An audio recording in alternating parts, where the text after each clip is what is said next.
আসসালামু আলাইকুম বন্ধুরা, আজকের ভিডিওতে আমরা আপনাদেরকে দেখাবো আইফোনের বোর্ড সোয়াপ করা, অথবা অনেকের আইফোনে কিন্তু বোর্ডের সমস্যা দেখা দেয়। তাদেরকে আজকের ভিডিওতে আমরা দেখাবো কিভাবে আপনি আপনার আইফোনের বোর্ড সোয়াপ করতে পারবেন। আচ্ছা, বোর্ড সোয়াপ জিনিসটা হয়তো অনেকে বুঝবেন না, আমি বুঝাই দেই। ধরেন আপনার কাছে কোনো একটা মোবাইল আছে, যে মোবাইলটা সামহাও মাদারবোর্ড ডেড হয়ে গেছে। এখন সেই মোবাইলের ভিতরে আপনার অনেক প্রয়োজনীয় ডাটা বা ডকুমেন্টস আছে, সেগুলোকে আপনি চাচ্ছেন সংরক্ষিতভাবে আপনি আপনার আবার জীবিত পেতে। তখন আপনার কি করা লাগবে? তখন কিন্তু আপনাকে এই বোর্ড সোয়াপের সাহায্য নিতে হবে, যেটা হচ্ছে আপনার পূর্বের মোবাইল, মানে আপনার নষ্ট মোবাইলের যে সকল রকম সিপিইউ, তারপর হচ্ছে স্টোরেজ যেগুলো আছে, সেগুলো খুলে অন্য একটা মাদারবোর্ডের মধ্যে লাগাই দিলে কিন্তু আপনার মোবাইলটা আবার আগের মতো জীবিত হয়ে যাবে। সেক্ষেত্রে আপনার মোবাইলে কোনো রকম ফাইল, স্টোরেজ কোনো কিছু কিন্তু নষ্ট হবে না। সো আমার পাশে দেখতে পাচ্ছেন এখানে এহসান ভাই আছেন। এহসান ভাই হচ্ছে আইফোনের এক্সপার্ট, উনি কিন্তু এই কাজগুলো করে থাকেন। যেমন এই যে এইখানে আমার হাতে একটা মাদারবোর্ড দেখতে পাচ্ছেন, এই মাদারবোর্ডের উপরে একটু খেয়াল করেন, যারা বুঝবেন আশা করি দেখে বুঝতে পারতেছেন, এইখানে কিন্তু কোনো রকম চিপ বা কোনো কিছু নেই। এই সব কিছু খুলে অন্য একটা মাদারবোর্ডে লাগানো হয়েছে, এবং সেই মাদারবোর্ডটা বর্তমানে এই মোবাইলের ভিতরে আছে, যে মোবাইলটা বর্তমানে রানিং। ভাই একটু দেখেন তো আমাদেরকে ক্যামেরার সামনে। সো এই যে আপনি দেখেন মোবাইলটা কিন্তু বর্তমানে রানিং আছে, ঠিক আছে? এটা ভাইয়া আমাদের কাছে নিয়ে আসছিল, নেটওয়ার্ক ইস্যু অবস্থায় নিয়ে আসছিল। জি হ্যাঁ, মূলত ওনার হচ্ছে যে সমস্যাটা, উনি এক জায়গায় দেখাইছিল এই ফোনটা অফ হয়ে যাওয়ার পরে, তো ওনারা শর্ট সার্কিট সারাই দিছে, বাট ওনার যে নেটওয়ার্কটা ওটা ড্যামেজ করে ফেলছে।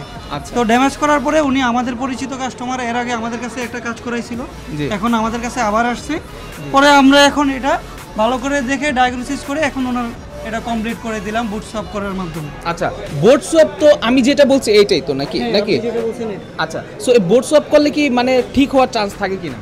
না, বুট সোয়াপ করলে ঠিক হওয়ার চান্স থেকে 80%, বাকি 20% সময় কি মিস মানে অনেক সময় হয় না। যে অনেক সময় প্রসেসর ড্যামেজ হয়ে যায়, দেখা গেল কারো ফোন হাত থেকে ড্যামেজ হয়ে মাদারবোর্ড ভেঙে গেছে, তখন প্রসেসরটা ভালো থাকে, আমরা কি করি ওই প্রসেসর খুলে আরেকটা নতুন বোর্ডে ট্রান্সফার করে দিই। সেক্ষেত্রে ছবি সবকিছু আগের পাবে, A to Z সবকিছুই থাকবে, কোনো কিছু মিসিং হবে। তার মানে দর্শক বন্ধুরা, আপনাদের যাদের মোবাইল অনেকে ডেড হয়ে রয়েছে, ওই মোবাইলটার ভিতর আপনার অনেক প্রয়োজনীয় ডাটা আছে, আপনি চাইলে কিন্তু এই বোর্ড সোয়াপ মানে আজকে যে ভিডিওতে আমরা দেখাচ্ছি ঠিক এইভাবে চাইলে কিন্তু আপনি সেগুলোকে আবার সংরক্ষিত করতে পারেন। ভাই পসিবল না এটা? অবশ্যই পসিবল, মানে পসিবল তো 100% পসিবল।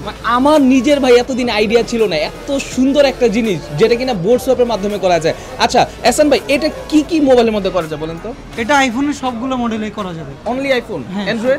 অ্যান্ড্রয়েড আসলে আমি তো অ্যাপেলের কাজ করি, আমি তো জানি না, তবে আমি জানি অ্যান্ড্রয়েডও করা যায়। অ্যান্ড্রয়েডও করা যায়। ভাই কিন্তু অ্যাপেলের এক্সপার্ট। সো আচ্ছা, এইখানে কাস্টমার ভাইকে দেখতে পাচ্ছি। ভাই আসসালামু আলাইকুম। ওয়ালাইকুম আসসালাম। আপনার নাম কি ভাইয়া? আমার নাম তানভীর। তানভীর ভাই, কোথা থেকে আসছেন আপনি? আমি বসুন্ধরা থেকে। বসুন্ধরা থেকে আসছেন। আচ্ছা, মোবাইলটাতে আপনার এক্স্যাক্টলি প্রথমে কি প্রবলেম ছিল? ফার্স্টে ফোনটা রানিং অবস্থায় ডেড হয়ে গেছে, মানে একদম অফ হয়ে গেছে, ফোনটা আমি আর অন করতে পারি না। পরে আমি বসুন্ধরা গেটে ওইখানে একটা সার্ভিস সেন্টারে নিয়ে যাই, তো ওরা দেখে বলে যে এটা শর্ট সার্কিট হয়েছে, এটা ঠিক করা যাবে। আচ্ছা, ওদের কাছে দেই, ওরা ঠিক করে দেয়, ফোনটা অন হয়। অন হওয়ার পরে আমি দেখি যে আমার ফোনে নেটওয়ার্ক ইস্যু, ফোনে নেটওয়ার্ক আসতেছে না, আর ফোন অফ হয়ে যাচ্ছে। সিমের নেটওয়ার্ক না ওয়াইফাই নেটওয়ার্ক? সিমের নেটওয়ার্ক। হ্যাঁ, সিমের নেটওয়ার্ক আসতেছে না। আচ্ছা, সেলুলার ডাটা নট অ্যাভেলেবেল দেখাচ্ছে, আর হচ্ছে আমার ফোন অফ হয়ে যাচ্ছিল।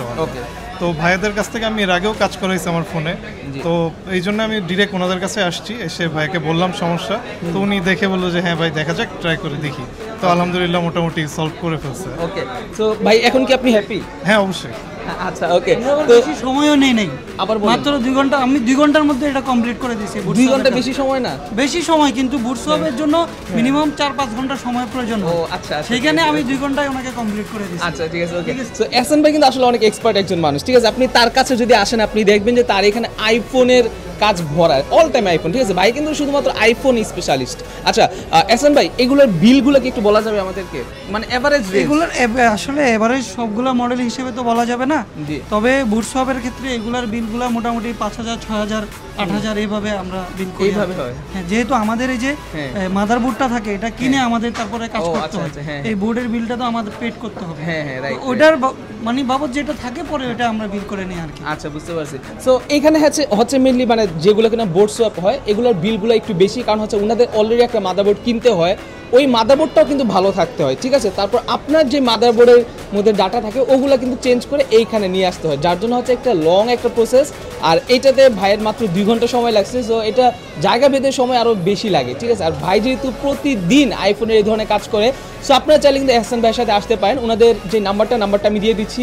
আর এহসান ভাই, আপনাদের যে প্রতিষ্ঠান, এটার ঠিকানাটা একটু বলে দেন আমাদের। এটা হচ্ছে Hatirpool Motaleb plaza, mobile care 273 number shop. আচ্ছা, এটা হচ্ছে মোবাইল কেয়ার, মার্কেটের নাম হচ্ছে মোতালেব প্লাজা, আই হোপ সবাই চিনেন। শপ নাম্বার হচ্ছে 273 274।